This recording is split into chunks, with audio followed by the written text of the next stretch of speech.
ಎಲ್ಲರಿಗೂ ನಮಸ್ಕಾರ. ನಾನು ವಿನಾಯಕ್ ನಾರಾಯಣರಾವ್ ಕುಲಕರ್ಣಿ, ಮೂಲತಃ ಬೆಳಗಾವಿ ಜಿಲ್ಲೆಯ ಅಥಣಿಯವನು. ನಾನು ಸ್ಟೇಟ್ ಬ್ಯಾಂಕಿನ ನಿವೃತ್ತ ಅಧಿಕಾರಿ. ಅದರಂತೆ ಭಾರತೀಯ ಕ್ರಿಕೆಟ್ ಮಂಡಳಿ ಮತ್ತು ಕ್ರಿಕೆಟ್ ಆಸ್ಟ್ರೇಲಿಯಾದ ಮಾನ್ಯತೆ ಪಡೆದ ಕ್ರಿಕೆಟ್ ತೀರ್ಪುಗಾರರ ತರಬೇತುದಾರ ಕೂಡ ಹೌದು. ಮತ್ತು ನಾನು ಅಂತಾರಾಷ್ಟ್ರೀಯ ಕ್ರಿಕೆಟ್ ಆಟದ ಮಾಜಿ ತೀರ್ಪುಗಾರ. ರಾಮಚಂದ್ರಪುರದ ಮಠದ ಸ್ವಾಮಿಗಳು ಪ್ರತಿ ಸಲ ಒಂದೊಂದು ತಲೆಬಾರದಲ್ಲಿ ಚಾತುರ್ಮಾಸ ಮಾಡ್ತಾರೆ. ಈ ಸಲ ಸ್ವಭಾಷಾ ಚಾತುರ್ಮಾಸದ ಅಂಗವಾಗಿ ಮರೆತು ಹೋದ ಮನೆ ಭಾಷೆ ಎಂಬ ವಿಷಯ ಇಟ್ಟುಕೊಂಡಾರೆ. ಇದೊಂದು ಸ್ತುತಿ ಕಾರ್ಯ. ಕನ್ನಡವನ್ನೇ ತೆಗೆದುಕೊಂಡರೆ ಮಂಗಳೂರು ಸಿರ್ಸಿ ಭಾಗದ ಕನ್ನಡ ಬೇರೆ, ಮೈಸೂರು ಬೆಂಗಳೂರಿನ ಕನ್ನಡ ಬೇರೆ, ಹಾಗೂ ನಮ್ಮ ಉತ್ತರ ಕರ್ನಾಟಕದ ಕನ್ನಡವೇ ಬೇರೆ. ಜಗತ್ತಿನಲ್ಲಿ ಎಲ್ಲೇ ಇದ್ದರೂ ನಾವು ಕರ್ನಾಟಕದವರು. ನಮ್ಮ ನುಡಿ ಕನ್ನಡ, ನಮ್ಮ ನಡೆ ಕನ್ನಡ. ಇತ್ತೀಚಿನ ದಿವಸಗಳಲ್ಲಿ ನಾವು ಜೀವನೋಪಾಯಕ್ಕಾಗಿ ನಮ್ಮ ಊರಿನಿಂದ ಹೊರಗೆ ಬಂದು ನಮ್ಮ ಮಕ್ಕಳನ್ನು ಆಂಗ್ಲ ಭಾಷೆಯ ಶಾಲೆಗಳಿಗೆ ಸೇರಿಸಿದ್ದೇವೆ. ಇತ್ತೀಚಿನ ಸಮಯಕ್ಕೆ ಇದು ಸಹಜ. ಆದರೆ ಅದರ ಪರಿಣಾಮ ನಮ್ಮ ಮಕ್ಕಳು ಕನ್ನಡದಲ್ಲಿ ನಿರರ್ಗಳವಾಗಿ ಮಾತನಾಡ್ತಾವ. ಆದರೆ ಓದಲಿಕ್ಕೆ ಮತ್ತು ಬರೀಲಿಕ್ಕೆ ಬರುವುದಿಲ್ಲ. ಬಂದರೂ ಒಂದು ವಾಕ್ಯ ಮಾತಾಡಿದರೆ ಅದರಾಗ ಅರ್ಧದಷ್ಟು ಆಂಗ್ಲ ಪದಗಳೇ ಇರ್ತಾವ. ನಮ್ಮ ದೈನಂದಿನ ಜೀವನವನ್ನು ತೆಗೆದುಕೊಂಡರೆ ನಾವಾಡುವ ಮಾತುಗಳಲ್ಲೂ ಕನ್ನಡವಲ್ಲದ ಭಾಷೆಗಳನ್ನು ಕನ್ನಡ ಕಲುಷಿತ ಬರುತ್ತವ.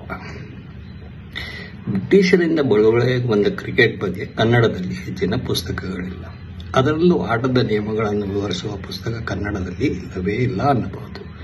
ಇದ್ದರೂ ಕೂಡ ಅಲ್ಲೊಂದು ಇಲ್ಲೊಂದು ಇರಬಹುದು. ಆಟವು ಸಂಪೂರ್ಣ ಆಂಗ್ಲ ಭಾಷೆಯನ್ನೇ ಅವಲಂಬಿಸಿರುವುದು ಇದಕ್ಕೆ ಮುಖ್ಯ ಕಾರಣ. ಈಗ ನಾವು ಕೇಳಬಹುದು, ಕ್ರಿಕೆಟ್ಗೂ ಕನ್ನಡಕ್ಕೂ ಏನು ಸಂಬಂಧ ಅಂತ. ಕ್ರಿಕೆಟ್ ಇಂದು ಜಗತ್ತಿನ ಎಲ್ಲ ಕಡೆ ಹರಡ್ಯದ. ಇಂಥ ಸ್ಥಿತಿಯಲ್ಲಿ ಕ್ರಿಕೆಟ್ ನಿಯಮಗಳನ್ನು ಕನ್ನಡಕ್ಕೆ ಅನುವಾದಿಸಿ ಸುಲಭವಾಗಿ ಅರ್ಥವಾಗುವಂತೆ ವಿವರಿಸಿ ಕನ್ನಡದ ಕಂಪನ್ನು ಜಾಗತಿಕ ಪಟಲದ ಮೇಲೆ ತಂದು ಜಗತ್ತಿನ ಮೂಲೆ ಮೂಲೆಗಳಿಗೂ ಅಲ್ಲದೆ ನಮ್ಮ ಕರುನಾಡಿನ ಹಳ್ಳಿಗಳಿಗೂ ಕೊಂಡೊಯ್ಯುವುದೇ ನನ್ನ ಪ್ರಯಾಸದ ಉದ್ದೇಶವಾಗಿತ್ತು. ಈ ಪ್ರಯಾಸಕ್ಕೆ ಪೂರಕವಾಗಿ ಇಂಗ್ಲೆಂಡಿನ ಮೆರಿಲೆಬೋರ್ನ್ ಕ್ರಿಕೆಟ್ ಕ್ಲಬ್ ಅನ್ನು ನಾನು ಅನುವಾದಿಸಿದ ಕನ್ನಡ ಪುಸ್ತಕಕ್ಕೆ ಮಾನ್ಯತೆ ಕೊಟ್ಟು ತನ್ನ ಅಂತರ್ಜಾಲ ತಾಣವಾದ cricket.org ದಲ್ಲಿ ಪ್ರಕಟಿಸಿದೆ. ನಿಯಮಗಳನ್ನು ಭಾಷಾಂತರಿಸುವಾಗ ನಮ್ಮ ಕನ್ನಡ ನಾಡಿನ ಜನರಿಗೆ ಸರಳವಾಗಿ ಅರ್ಥವಾಗುವಂತೆ ಪರ್ಯಾಯ ಕನ್ನಡದ ಪದಗಳು ಚಾಲ್ತಿಯಲ್ಲಿ ಬರುವ ಉದ್ದೇಶದಿಂದ ಉಪಯೋಗಿಸಿದ್ದೀನಿ. ಉದಾಹರಣೆಗೆ ಬ್ಯಾಟರ್ಗೆ ದಾಂಡಿಗ, ಬಾಲ್ಗೆ ಚೆಂಡು, ವಿಕೆಟ್ಗೆ ಗೂಟಗಳು, ವಿಕೆಟ್ ಕೀಪರ್ಗೆ ಗೂಟರಕ್ಷಕ ಮತ್ತು ಅಂಪೈರ್ಗೆ ನಿರ್ಣಾಯಕ ಅಥವಾ ಪಂಚ.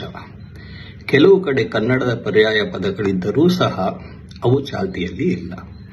ಮುಂದೆ ಚಾಲ್ತಿಯಲ್ಲಿ ಬರಲಿ ಎಂಬ ಉದ್ದೇಶದಿಂದ ಮತ್ತು ಸುಲಭವಾಗಿ ಅರ್ಥವಾಗಲೆಂದು ಆಂಗ್ಲ ಪದಗಳನ್ನು ಉಪಯೋಗಿಸಿ ಕೌನ್ಸಿನಲ್ಲಿ ಕನ್ನಡ ಪದವನ್ನು ಬರೆದಿದ್ದೇನೆ. ಉದಾಹರಣೆಗೆ ಕ್ಯಾಚ್ ಹಿಡಿಯುವುದನ್ನು ಬುತ್ತಿ ಹಿಡಿಯುವುದು ಅನ್ನುತ್ತಾರೆ.